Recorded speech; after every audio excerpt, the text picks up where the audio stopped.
আলহামদুলিল্লাহ। আল্লাহ এবং রসুলকে চেনার জন্য, বোঝার জন্য, পাওয়ার জন্য ওয়াসিলা হিসেবে, মাধ্যম হিসেবে, মিডিয়া হিসেবে আমরা আমাদের আত্মারাজ্যের সম্রাট গাউসুল আজম খাজা বাবা শাখান শাহী এনায়েতপুরী রহমাতুল্লাহি আলাইহি, শাখান শাহী শম্ভুগঞ্জ রহমাতুল্লাহি আলাইহি এবং ওনাদের নুরানি আওলাদগণকে হক্কানি ইরফানি কামিলে মুকাম্মেল ওলি আল্লাহ হিসেবে আমরা পেয়েছি। এজন্য শুকরিয়া আদান, আবারও বলুন আলহামদুলিল্লাহ। সম্মানিত বাবাজিরা, আমাদের পরিচয় একটাই, আমরা হচ্ছি মুসলমান। আর মুসলমানেরা মহান আল্লাহ পাকের শুকরিয়া আদায় করার জন্য, আল্লাহ পাকের প্রশংসা করার জন্য, আল্লাহ পাকের গুণ কীর্তন করার জন্য একটা শব্দ বারবার আমরা ব্যবহার করি। সেই শব্দটা হচ্ছে আলহামদুলিল্লাহ, আলহামদুলিল্লাহ, আলহামদুলিল্লাহ। এই আলহামদুলিল্লাহ শব্দের অর্থ হচ্ছে সমস্ত প্রশংসা যার, তিনি আমার আল্লাহ।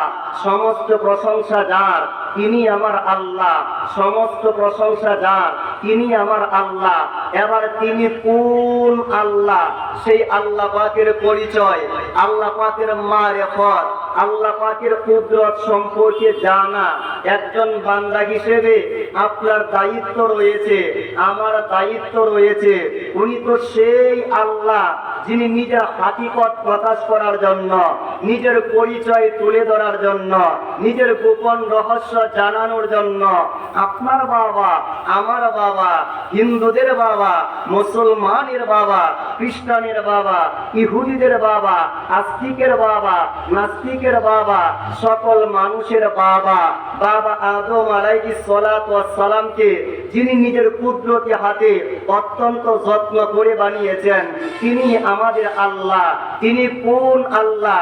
যিনি আদম সন্তানদেরকে সর্বোচ্চ সুন্দর আকৃতি দিয়া, সর্বোচ্চ সুন্দর প্রকৃতি দিয়া, সর্বোচ্চ সুন্দর অবয়ব গঠন দিয়া এই পৃথিবীর জমিনে ছড়িয়ে ছিটিয়ে দিয়েছেন, তিনি আমাদের আল্লাহ। তিনি কোন আল্লাহ? যিনি ইব্রাহিম নবীজির জন্য তৈরি করা বিশাল আগুনকে একটা সেকেন্ডের ভিতরে ফুলের বাগানে পরিণত করেছিলেন, তিনি আমাদের আল্লাহ। তিনি কোন আল্লাহ? যিনি হযরত ইসমাঈল আলাইহিস সালাতু ওয়াস সালামের দুইটা কদম মোবারকের ফয়েজের ওসিলায় মক্কার জমিনে সমস্ত মুসলমানদের জন্য জমজমের পানির ব্যবস্থা করে দিয়েছেন, তিনি তো আমাদের আল্লাহ। তিনি কোন আল্লাহ? যিনি ইউনূস নবীজিকে একটা মাছের পেট থেকে এই পৃথিবীর জমিনে 40টা দিন পরে আবার জিন্দা উদ্ধার করেছিলেন, তিনি তো আমাদের আল্লাহ। তিনি কোন আল্লাহ?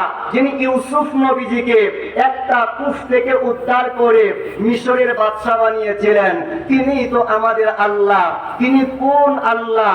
যিনি মূসা কালিমুল্লাহর জন্য সাগরের মাঝখানে সুন্দর রাস্তা তৈরি করে দিয়েছিলেন, তিনি তো আমাদের আল্লাহ।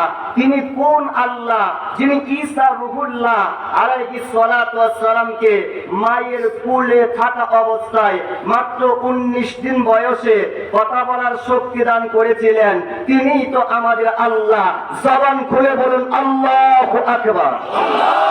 আরেকটা আওয়াজ করে বলুন আল্লাহু আকবার। সেই আল্লাহ পাক রব্বুল আলামিন এত কিছু করতে পারেন, এত কিছু ঘটাইতে পারেন। ওই আল্লাহ পাকের ক্ষমতা, ওই আল্লাহ পাকের পাওয়ার, ওই আল্লাহ পাকের কুদরত আজকে অন্তর থেকে উত্তর দিবেন দলাদলি করার জন্য। হিরণপুরের জমিনে আমাদের মুর্শিদরাও আসে নাই, আমরাও আসি নাই। ইসলামের ভিতরে সুফিবাদ কখনো দলাদলি শেখায় নাই। শত্রুদেরকে বন্ধু করেছে একমাত্র সুফিরা, প্রেম দিয়া ধর্ম প্রচার করেছে একমাত্র সুফিরা। প্রিয় নবীজির জাকের এবং বাকেন পৃথিবীর জমিনে প্রতিষ্ঠিত করেছে একমাত্র সুফিরা।